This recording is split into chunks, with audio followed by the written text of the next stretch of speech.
कोहरे की चादर, ठंड का पहरा, शहर सिमटा, वक्त भी ठहरा। हर सांस में सर्दी की बात, फिर भी चलना यही है राह। दिल्ली एनसीआर समेत भारत के कई राज्यों में कड़ाके की ठंड पड़ रही है। बीते कुछ दिनों में आसमान ने कोहरे की चादर ओढ़ ली है। हर तरफ कोहरा ही कोहरा है। इसके साथ ही पहाड़ी इलाकों में बर्फबारी का दौर जारी है, जिससे पारा लगातार नीचे गिर रहा है। बढ़ते कोहरे की वजह से विजिबिलिटी भी काफी कम हो गई है, जिसके कारण लोगों को कई परेशानियों का सामना करना पड़ रहा है। एक तो पहले ही दिल्ली वासी बढ़ते प्रदूषण से परेशान है, और अब बढ़ती ठंड, यानी कि ठंड, कोहरा और पोल्यूशन का ट्रिपल अटैक। दिन में ही अंधेरे जैसी स्थिति नजर आ रही है। लोग इस बात को लेकर कंफ्यूज हैं कि आखिर हवा में फैली ये चादर फॉग है या स्मॉग। ऐसे में समझने वाली बात यह है कि फॉग और स्मॉग में क्या अंतर होता है और कौन सेहत के लिए हानिकारक है। चलिए जानते हैं। सबसे पहले जानेंगे कि फॉग क्या होता है। ठंड के दिनों में सुबह सुबह जो आसमान में धुंध देखने को मिलती है वो फॉग होती है, जिसे हम आम बोलचाल में कोहरा भी कहते हैं। ये हमारी सेहत के लिए हानिकारक नहीं होता है, क्योंकि फॉग पानी की बूंदों से बनता है। हवा के तापमान और ओस बिंदु के बीच का अंतर 2.5 डिग्री सेल्सियस से कम होने पर कोहरा बनता है। यह आमतौर पर ठंडी रातों में होता है, जब जमीन की सतह से गर्म हवा ऊपर उठती है।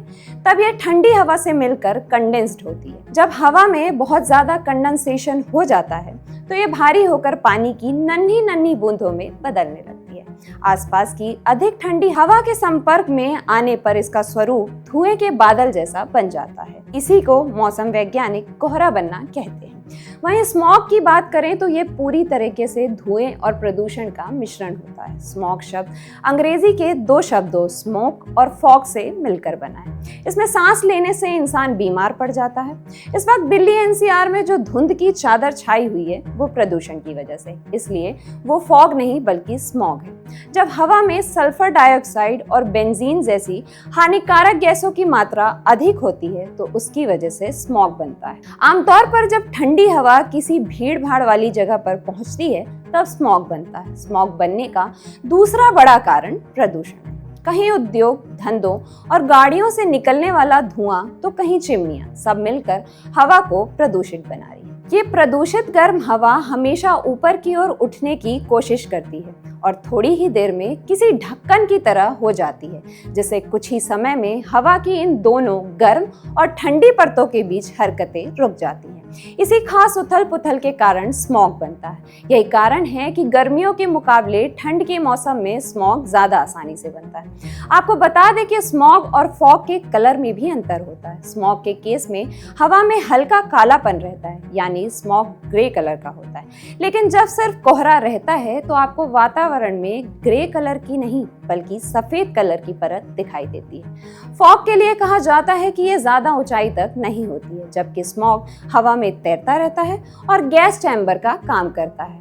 अब हम आपको स्मॉग से होने वाले नुकसान के बारे में बताएंगे।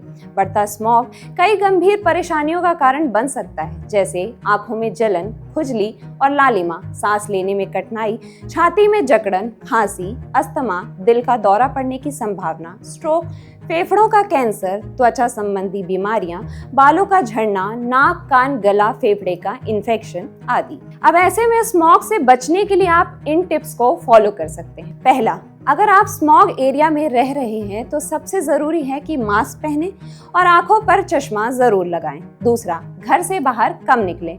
इसके साथ ही जब हवा खराब हो तो वर्कआउट घर के अंदर ही करें। तीसरा, अपने घर में एनर्जी का इस्तेमाल कम करें। ज्यादा बिजली और एनर्जी के अन्य स्रोतों का इस्तेमाल वायु प्रदूषण को बढ़ाता है। चौथा, एयर पॉल्यूशन को कम करने के लिए निजी वाहन की जगह पब्लिक ट्रांसपोर्ट का इस्तेमाल करें। पांचवा, अगर आप बाहर जा रहे हैं तो हाई क्वालिटी वाले मास्क जैसे N95 या N99 का इस्तेमाल करें, ताकि हानिकारक प्रदूषकों को फिल्टर करने में मदद मिले। छठा, घर के खिड़की दरवाजों को बंद रखें ताकि प्रदूषित हवा घर के अंदर ना आ पाए। इसके साथ ही एयर प्यूरिफायर का इस्तेमाल भी करें। आज के लिए बस इतना ही। ऐसी ही जानकारियों से जुड़े रहने के लिए देखते रहिए बजरबट्टू दुनिया।